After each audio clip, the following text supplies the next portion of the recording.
everybody, and welcome to my channel. Today we're going to get started on the dressage saddle, finally. I have been doing a lot of photographs for the online brayer show, so I have been putting this off, but it's time to get started. Now when you first look at this video, the pattern may not be ready, but it will be ready within a week because I want to make sure it's 100% for you. But let's get started.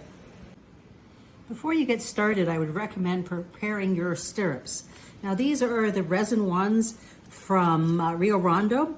So I painted them with silver model paint, and then I painted the treads with black acrylic.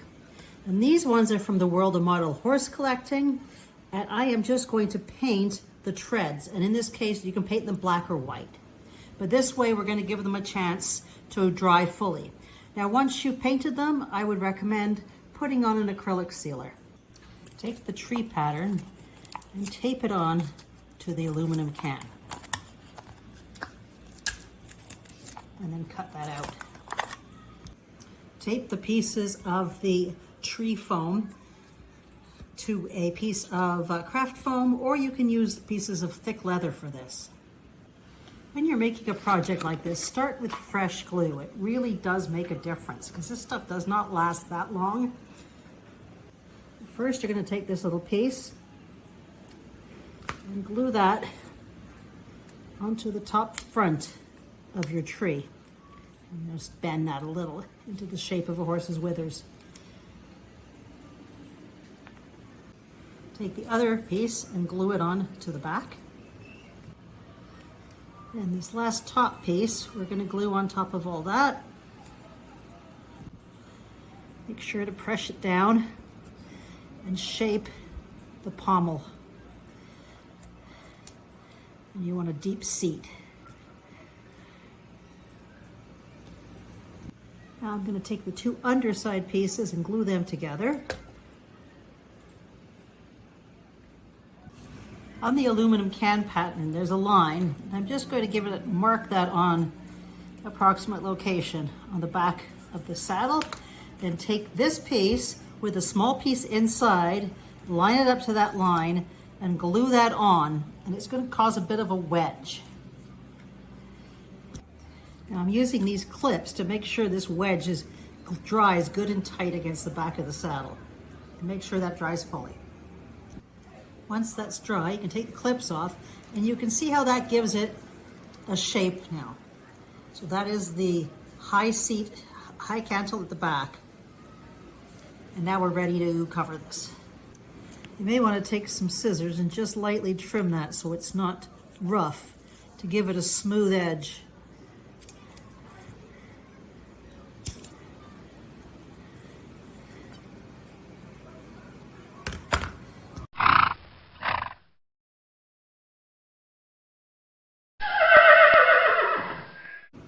Now you're going to want to cut out the seat and the seat back. You can use the same leather, but I'd recommend using something thinner. You can use a contrast or the same color. You can use suede. I'm going to use a suede on mine just because I want a look. Or you can actually use a slightly pattern, but notice they're all still black. Also for the seat back, this is the piece that goes behind. And often in fancy dressage saddles, it can be a fancier piece. And I'm going to try actually using this patent leather just for the seat back piece. As usual, when cutting out leather, I like to tape it to the back side of the leather I'm going to use. I just find that is the easiest. And then I remove the excess tape, not to ruin the leather for future use. Now in most of my videos, you'll notice I use wax paper when I'm doing gluing and painting because it's cheap and easily disposable. I also use toothpicks for the glue. And I work with water right next to me so that I can clean glue off my hands as I go. To attach the seat, the first thing I'm going to do is cover this foam with glue and make sure it's spread out properly. And then take the seat, right side facing up, and place it on top. And I'm very careful, especially if you're using suede, not to get glue on the seat. Now, if you look from the underside, you can make sure we're getting it all centered. You want to make sure there's enough room for it to fold down at the back. and that everything is smooth on the seat. At that point, let it dry. And make sure that this is glued down to the sides as well, and you're getting the shape of the seat. Once that's dry, I'm going to place some glue just along the front and under here, in case it didn't get attached. And then roll this underneath. And let that dry. Now I'm going to take my scissors and trim a couple of V's just around here. But what I want to make sure is when I do that, that the V does not, it will not show when I roll around there. Just in those section, not further along, just here. Now I want to glue just this section right here to the sides and to the back.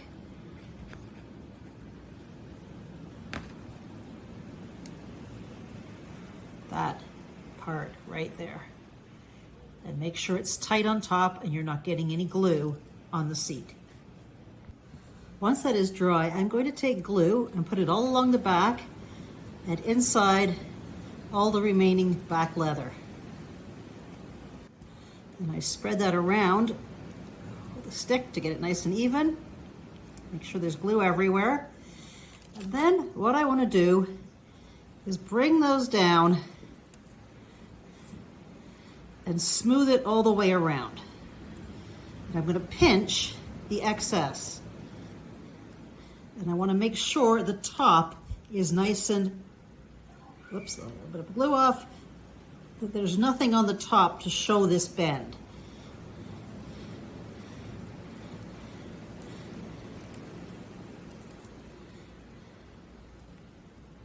And with clean hands, I really want to work that down so that this top is completely smooth all the way around. And that these pinch sides are far enough over not to be near the edge.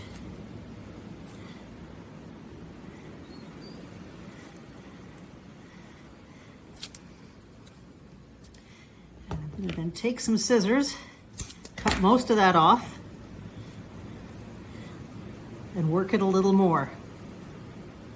There's a little bit of cut up there. A little bit there, and that bit there.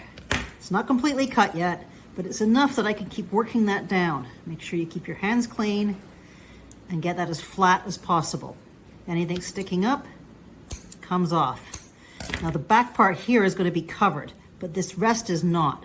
So it's really important to keep the top and sides clean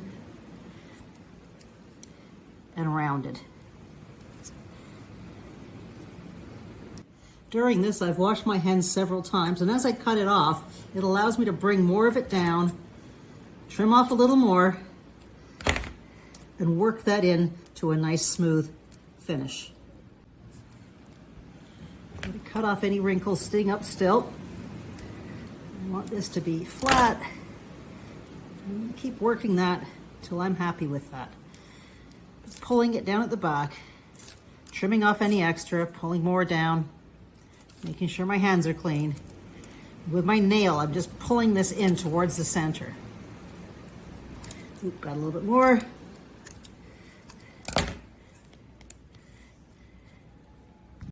Taking your seat back, test the fit, make sure it covers everything. Then apply glue to the back of the seat and spread it around with a toothpick. Good.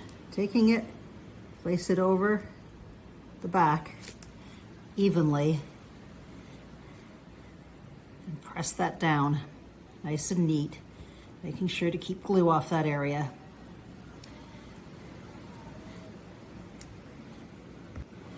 Try to get it in as much as possible so you don't see too much of it sticking out. And if you do have any glue, you can use some fine pointed tweezers.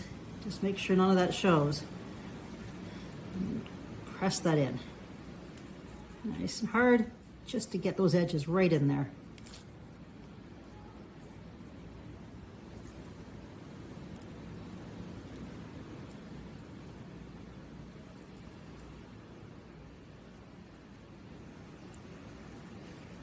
Then let that dry. Another option is you can actually trim this leather before putting it in so the two butt together, but it's not easy to do. And you can see in my test saddle, I did something like that there. If you are using a suede seat, you might want to take some Scotch tape and apply it across your saddle for now while you're working with everything else. And that will keep it cleaner. At least until we're ready for that spot. That's optional.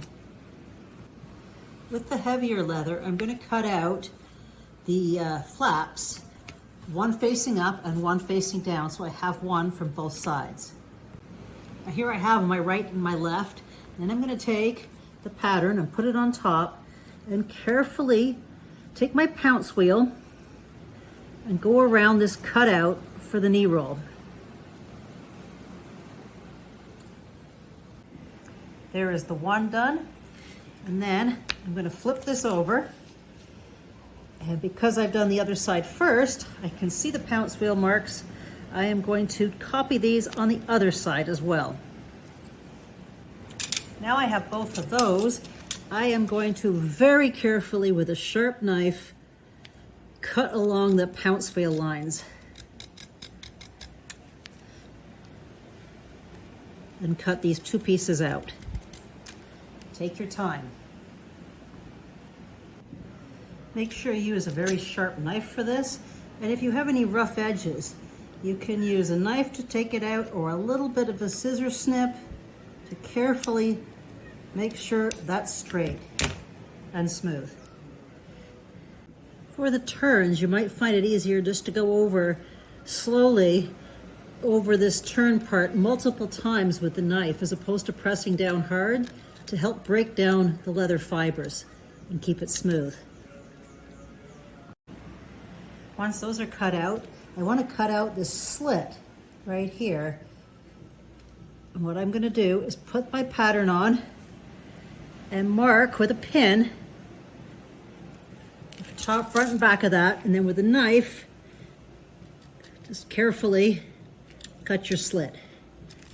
Flip it over. Now you've got the pin marks, and do it on the other side too. And we're going to do this again for the slits that hold the stirrup keeper. Now the stirrup keeper goes that way. So we're going to put a mark on both sides of these and then cut the slits where they were marked. So one this way and one that way. And I'll deepen that again when we use it. And again on the other side. So we've got the slits here, slit here, and this cut out.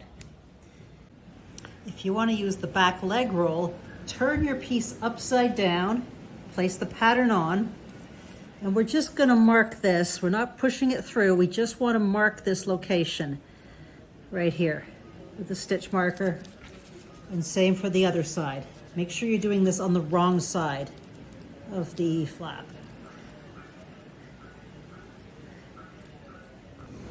This next step is optional but recommended. Taking the gum tragacanth, and I always pronounce that wrong, and a Q-tip, apply that around the edges of your leather. And I would recommend doing this for all your tack. You can rub that in just to smooth off the leather pieces. Well, you could cut out all your leather at the same time and do all these steps. I'm just doing them in the order that I'm actually doing the saddle.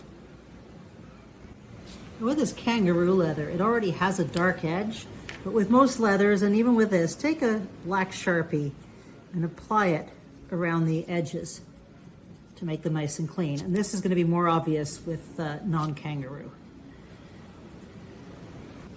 Now I'm just going to dampen the leather.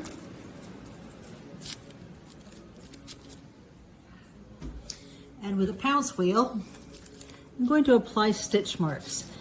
Now you can apply it around the edges of this opening. And you could do designs. If you look online for dressage saddles, there's some pretty fancy stitch marking designs. That's up to you, but apply whatever stitch markings you would like. And when you're doing this, try to stay as close to the edge as possible. And I'd recommend practicing this before doing it. Just keep it really close to the edge. Now I went online and looked for different stitching patterns, and I marked on my pattern in red one that I really liked. So I can take this, put that on back on here, and follow that stitch marking carefully.